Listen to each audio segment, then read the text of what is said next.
we're going to talk mainly today about how you can get control and you tell your money what to do instead of vice versa.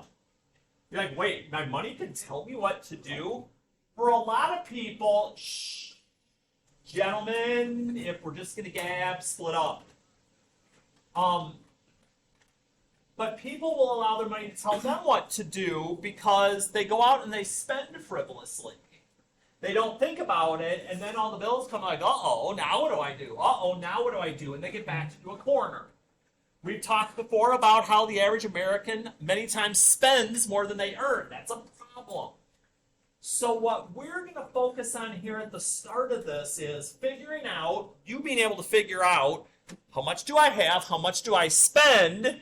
So if you are one of those people that down the road or even currently spends a little more than they bring in, then we can get that under control so you can tell your money what to do. So, as we get rolling here, all right, first thing, we'll start super simple. What's an expenditure? Well,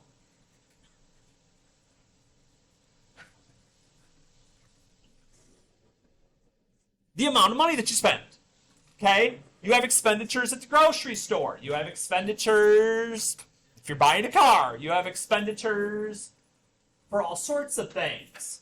So we need to know how much money we're spending. Why would you record them?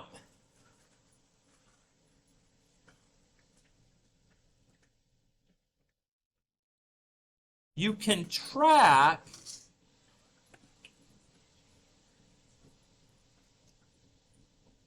and adjust your spending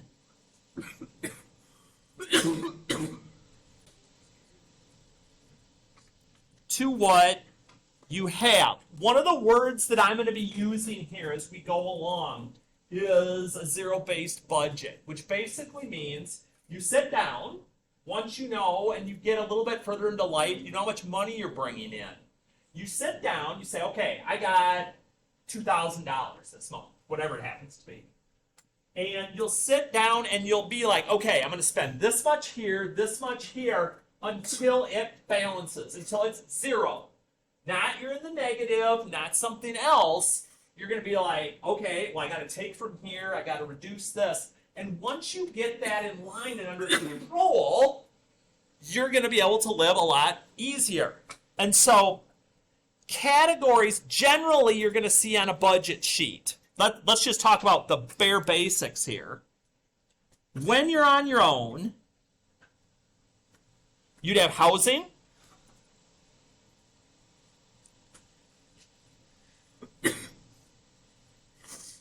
transportation,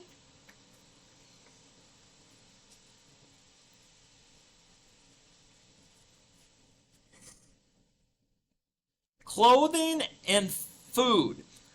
Now, that's just four. I refer to those as the four walls of your life. Basically, to be able to live, you need these four things. You need somewhere to stay. You need the ability to go places, because more than likely you're going to have to drive to get to work. Maybe not in the way, society is now. You need to be clothed, and you need food, so you for physical needs. Those are the things you've got to make sure monthly you have money for. The rest of the stuff is basically, I'm not going to say not necessary, but not as necessary for things. Sometimes people think that they have to have this, they need it, when it's really a want. So, when you're trying to figure this out, especially the first time, it can be intimidating. When I teach classes with adults that are old like me, they still will look at this when I talk to them about writing down what they spend and how much they earn. They kind of get a little nervous in their chair. They're like, I don't know if I want to do this. Because the reality is, a lot of us can spend very easily, but not save. So, your average monthly expenditure is the amount of your expenditures divided by the number of months. It's going to take some time for you to get this down. It's not something that you can just do instantly. So for instance, this family recorded their monthly expenditures for 3 months, January, February, and March, which is about the minimum you need to get an idea of this. Your average monthly expenditure is adding those up and dividing by 3 in this case. It's not real complex math. So if I add those up,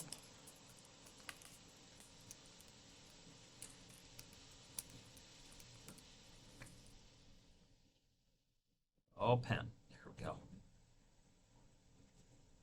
and divide by the number of months that I'm working with,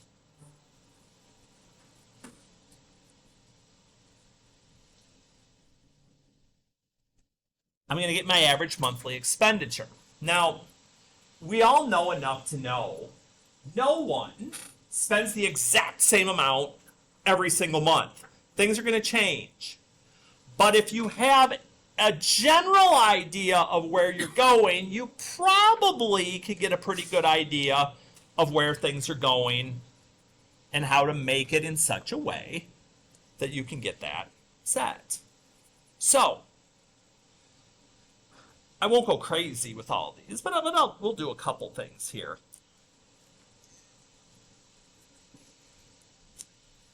So, oops, I'm going too far because I need to be able to see the chart. So, again, use the values above to do the following problems. I'm going to do one. I'll probably have you do a couple more. I'm not going to have you go crazy with this. But, again, find the average monthly expenditures on, got to pay attention to what I'm doing it on here, household expenses for April, May, and June. So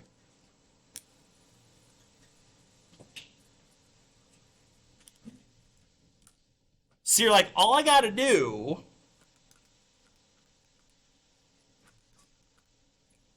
oh, shoot. Well, that's okay. I can add one more.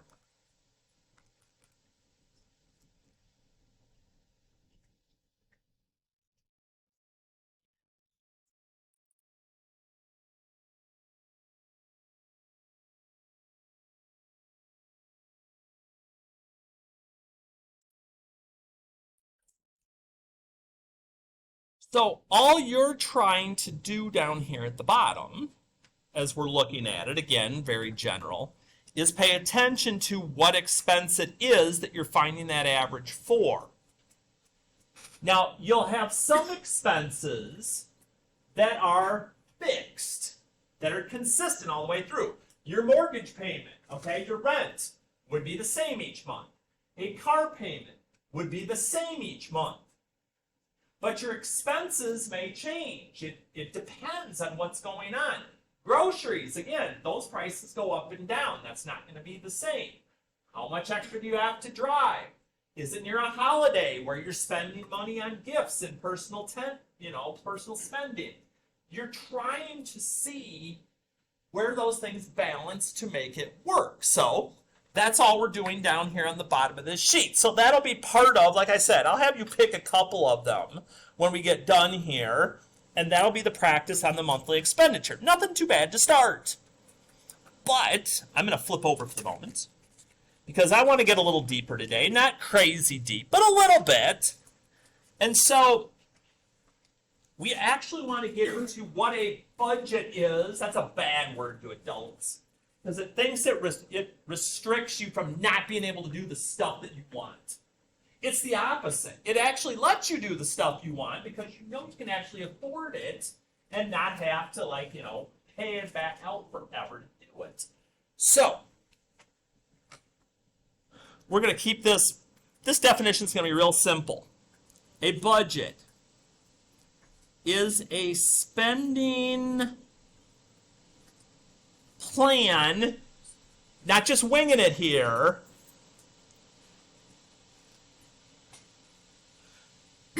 based on income and expenses. I know how much money is coming in, I know how much money is going out, and where it's going. It's not just all of a sudden I look and I open up my credit card bill, oh my gosh, it's $1,500, what happened? And then you start pointing fingers at everybody else when you're the problem, and it's not a good thing. So, This is where it goes back and forth a little bit with people. Okay, there's going to be a little bit of wiggle room here. I might actually change this personally a little bit, but I'm gonna run with this for right now. So the 50-30-20 budgeting strategy, okay, would say that you would spend half of your income on needs, like the 4 walls that I was talking about a minute ago. Your housing, your clothing, your food, and your transportation.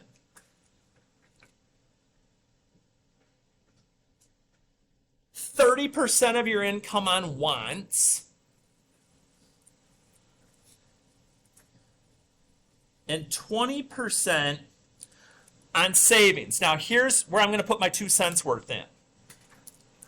Because I'm not running this part directly from what I teach, okay? If I'm running what I teach, to be perfectly honest, this goes up to 60, this goes to 10. Now, if I could put 20% of my money away, that's awesome. I mean, that's a best case scenario, but I also know what reality is in the world right now. Prices have gone up on stuff, just about everything. So it's a little harder to put that much away, but even if you could do 60-30-10, some people may have to go to 70-20-10, but it's doable. But you always want to be giving yourself a little bit of cushion here for when, unexpected knocks at your door. How would you keep it there? People would love to have wants be 100%. We all would, but here's what tends to happen. When we keep wants at a certain percent, like at 30, it tends to give us enough wiggle room on things we like that we don't dig further into this. Personally, at my house, it's much closer to 70-20-10 right now, just because life happens. I have expenses with my son's school, I have expenses with my wife's health, things that I don't get to control necessarily always. And so, I always say, put more in the needs, and as you get them set, you are going to get more wants. As you earn more money, you're going to get more wants. As your savings grow, you're going to be able to afford to buy more wants. And kind of do it that way. So, like I said, I would, myself at a minimum, I'd keep this at 60-30-10, but I've seen it work. I've seen it work at 50-30-20. But again, understanding the difference between a need or a want, which you would think is easy, it is not. I wouldn't think it is for you. It's definitely not for some of the adults I work with. So identify each expense as a need, a want, or savings. Use N for needs, W for wants, and S for savings. I'm going to freeze this for a minute. I want you to take those columns there and just take your best shot at what's a need, what's a want, and where you could be saving. And some of them may have more than one. It depends. I'll give you some wiggle room on some of these here in a moment. But try putting NW or S on all of these, and we'll see. We may have to argue on some. That's okay. That's not... Because as I was talking to people before class, I've had arguments myself with family members on what some of these things are. We try to be a little careful here, but...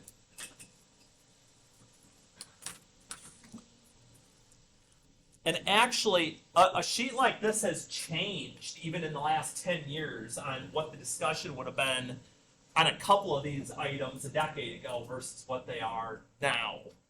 So this ought to be interesting here in a moment to see if some of you are ready to fight me on some of this stuff and see how it works. So let's see here. How are we doing? Yeah, we're doing pretty good.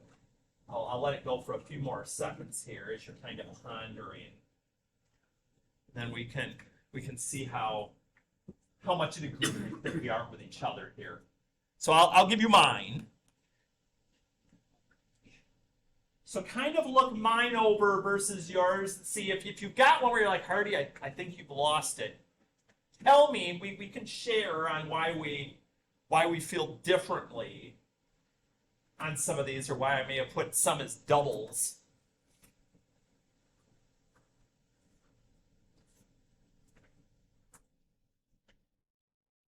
The one yeah, go ahead.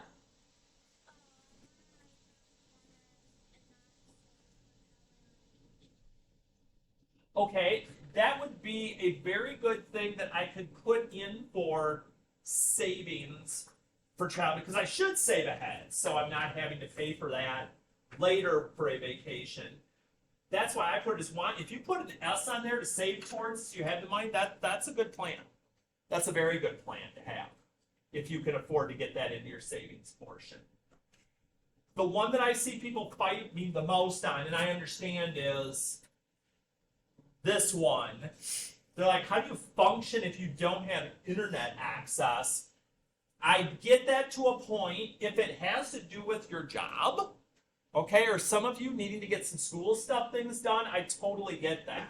But do I need it because I need to be on, 24/7 access to Snapchat? No, that is not a need. That is a want. Same thing with a car payment, okay? Again, if I can save, if I can drive used, if I can do other things, I might be able to get to a point where I don't need one. Or even if I do, the difference here may be, okay, need, I've got a used car because I don't have any car needing to get to work. Want, I want to drive a BMW. I don't need to drive a BMW. Okay, cell phone plans, again, basic, that's getting close to a need. All the bells and whistles and iPhone, I don't even know what it is now. Are we at 15, 16? Where are we at? I don't even know anymore. Whatever it is, basic, yes. Top of the line, not necessarily. And then again, you need to pay the electricity. You need to have food. You need somewhere to live. You need water. You better insure your car. That'd be really bad. Eating out, don't have to. Cable TV, I know it's tough. Don't have to. Don't need the new phone. We can get by. So you kind of see a lot of this ends up being wants more than necessarily needs. But again, we like comfort. That's what we've been brought up with. We wanna play with this. But here's something again. If you start this early in your life, it's much easier. It's like anything else. The older you get, it's hard to teach an old dog new tricks, okay? Same thing here. If you start learning how to budget early, Sarah's going to school at a local community college. She's doing a work-study program where she earns money every month. If instead of just going to Starbucks, buying the new electronic, and just fiddling it all away, you start working on budgeting right away, when you have more money as an adult, you're going to know what to do. So how much should Sarah budget for needs? She's got $600 a month. So if we do strictly by what we were told on here,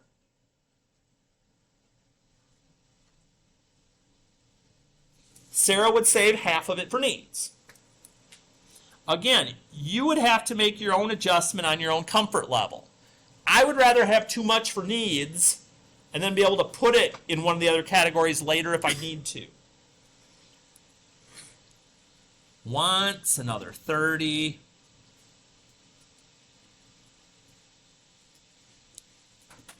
And savings, always a good idea, especially if you're a college student, because you really don't want to be staring at student loans when you don't maybe need to. Maybe. So again, it's a mindset more than anything else. It's a behavior more than it is learning a bunch of stuff with numbers. So, what would this look like for a regular normal person to try and figure this out? Again, which is why most adults don't want to do this. Quick example. I won't drive you too much crazier here.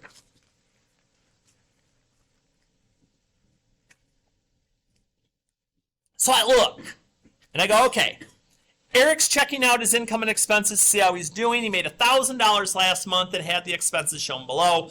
Is he following a 50, 30, 20 budget? Okay, so first thing, I'm gonna make all my needs blue here. So I started going through. I'm like, all right, I need a place to live, and I need to pay bills, and I need groceries. Now here's where we start to get into stuff. So you're like, okay, well, I gotta pay for my car. If I don't pay for my car, they're gonna repo it. Now there's the one right there that I'm not sure about. So it's like, okay, clothing, does that mean I want to go buy new stuff because I need to be in fashion? Or do I need to go buy clothing because I've outgrown stuff, it's gotten ratty, and I need to get rid of it, try something else? I don't know.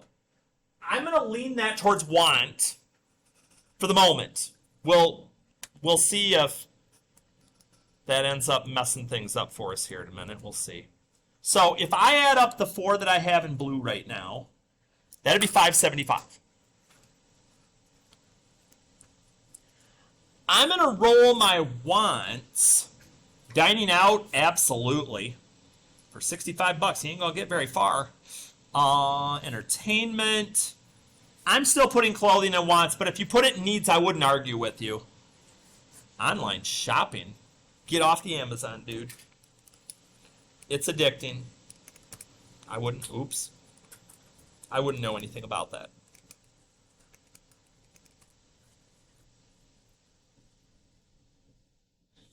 And finally, that's closest to green I got.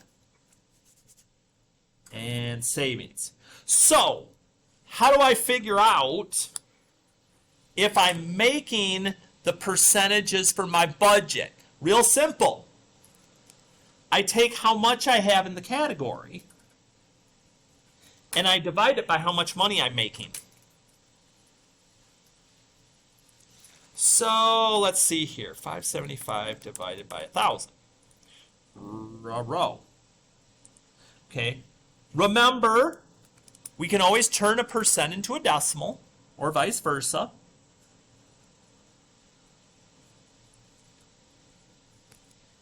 Okay, not hating that. That's not bad.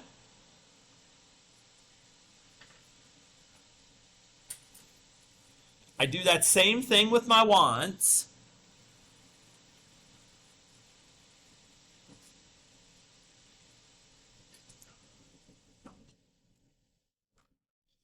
So I'm kind of starting to peek at this as I go, and I'm like, yeah. Yeah, we're going to be hurting a little on the savings here, it looks like.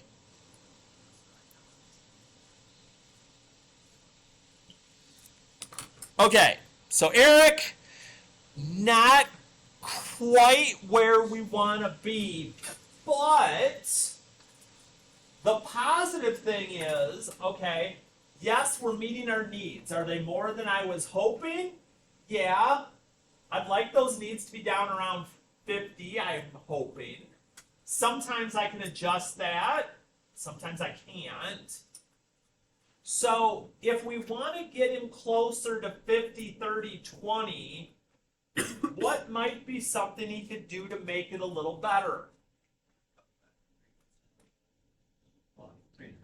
Yeah, we could cut back in some of these areas. I don't know how we could cut down over here. I mean, groceries at $65 for a month. Good night, man. I don't think we're going to be able to cut that much more. But you would look, here's where you want to look first. We always want to look at the wants part first, okay?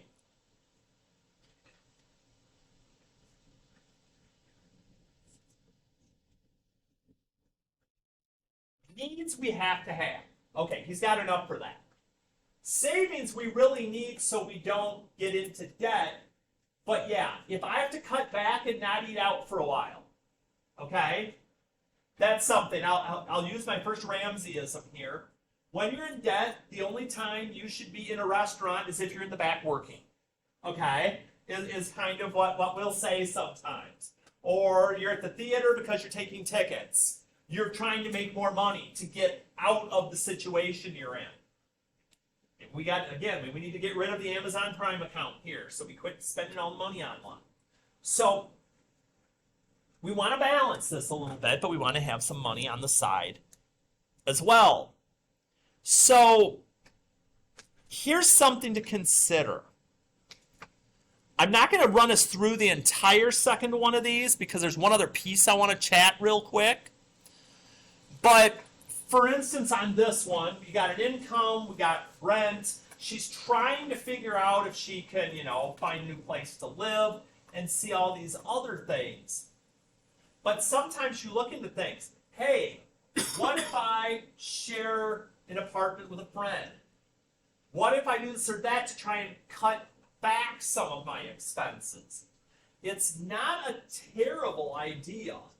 There's lots of things that you can do to try and make things work a little bit easier. Again, it may not be forever, but if it helps you for a while, it would. So like Jana would absolutely make it in this situation, I'll tell you in advance, because she's saving more money on rent by splitting it with somebody else and splitting the utilities with somebody else. Just something to think about. Something to think about. You're like, you're not making us do work on that page? No. Because the last piece of this, you're like, holy cow, Hardy, you haven't spoken this long in a long time. Well, again, you get me in my lane and I can go for a while. So, okay. We've already talked about these things, well, some of them, okay? Your total monthly expenses. Not every expense you take on is going to be monthly. You may have some yearly expenses that you have to think about, or they just jump up on you. You have house insurance. If you have car insurance, that might be every 6 months. Okay? You have property taxes if you buy a place. You're going to want to budget those things, or those bills can hammer you in a hurry. So, let's do some examples just of monthly expenses. Again, it's the ones we talked about before. Food,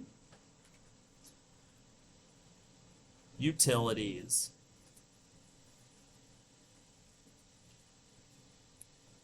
transportation, stuff like that. Okay? You have to spend money on those things monthly. Unless you're just like living in a place and you're running on the same food for a month and you never go anywhere. Otherwise, those are a living expense. Okay? Fixed expenses. Now, we saw this on the last sheet. Things that typically don't change month to month. Rent. Car payments. Anything that every month it's the exact same thing. You know what it's going to be. You know when it's going to be due. And you just roll with it. This is the one that gets people, though. Because they don't think about them. Except for once a year. Annual expenses. Some types of insurance. I'll be more specific here. Life insurance policies, normally you pay once a year.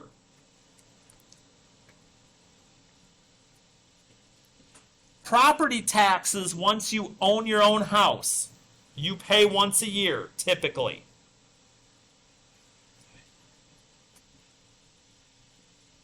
Car registration, the most expensive sticker that you'll ever buy in your life. Okay? An over $100 sticker so you can drive. But again, it comes once a year, but if you think about it as a monthly expense, you can divide it by 12 and it's a lot more reasonable.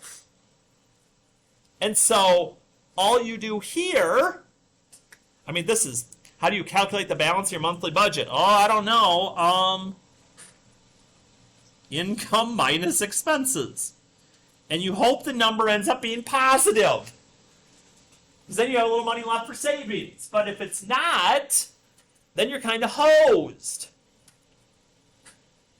And so this is kind of like what I'll have people do for me when they first do it. This is why they hate it, because I make them keep track of every single little thing. I'm like, every time you spend money, you pay a bill online, you go to the grocery store, you buy a pack of gum, I don't care. You're writing it down so you know how much you're spending.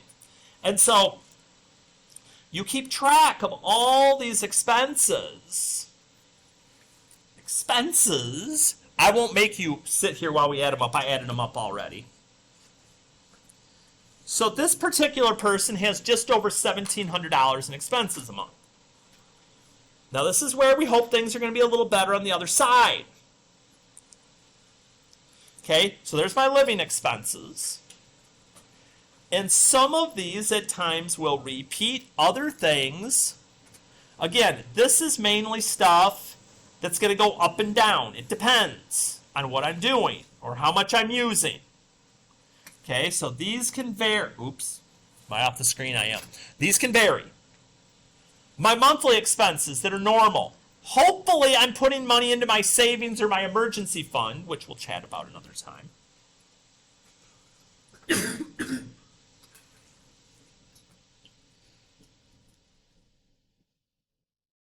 So now, these are still expenses, but I know those are going to be there every month, exactly in that amount.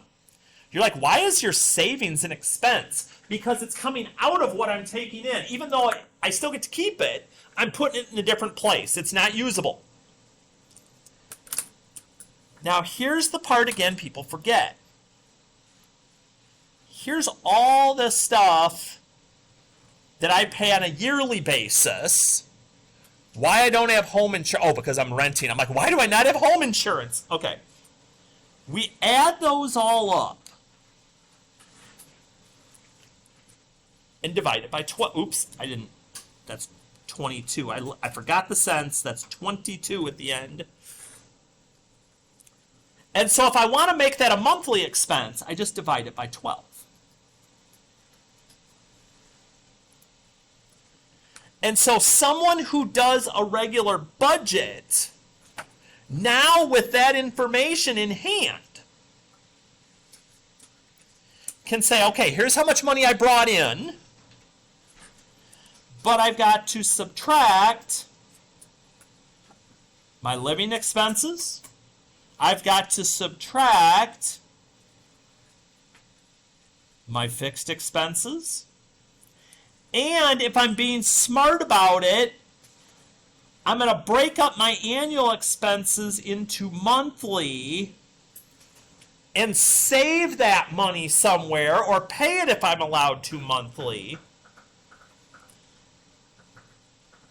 and then total those up. And then we get the drum roll. I'm going to take my budgeted income minus my expenses and cross my fingers that the balance is a positive number, which it is, thank goodness. A lot of people, that's a negative number, and then you got to dive back in and go, where can I start cutting? Where can I start cutting? Or can I get a second job? Can I walk a dog? Can I babysit? What can I do? You know, go to the blood bank, sell my blood away until they won't take it no more. Whatever it is. And we find a way to make it. Can you move the paper? We can't see because of the light. Oh dear. Well, let's try and fix that. Yes, sir. Sure. Let's see if I can fix the lighting issue. Because I don't know if moving the paper is going to fix the light. So let's try. Maybe. Are we better on that front? Yeah, it's better. Yes? Okay. So, to kind of put a wraps on things, and I appreciate your patience greatly as I sit there and she's like, I just asked you to take it off, now you're moving it already. Way to go, dude. When you get to the back of this sheet, I swear I'm done talking. I swear I will not do this every day for the personal finance part of this, even though, again, you get me on a roll with something that is my thing, and I will go and go and go and go and go. So, okay. Yes, this is the actual practice on the back. Where basically, you're going to do the same thing I just did on the side. You're going to add the pieces together, see if this person is on, hopefully, a budget that is keeping them in the positive. So you can answer a few questions at the bottom of page 6 that kind of go along with this. And I'm going to give you a hint. This person's not doing as good of a job as the first person did. on keeping things under control. So be looking for some things where you could help them out.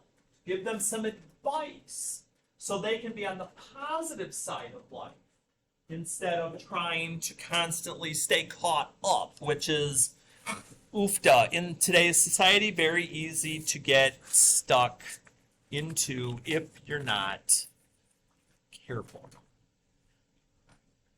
And I probably should stop.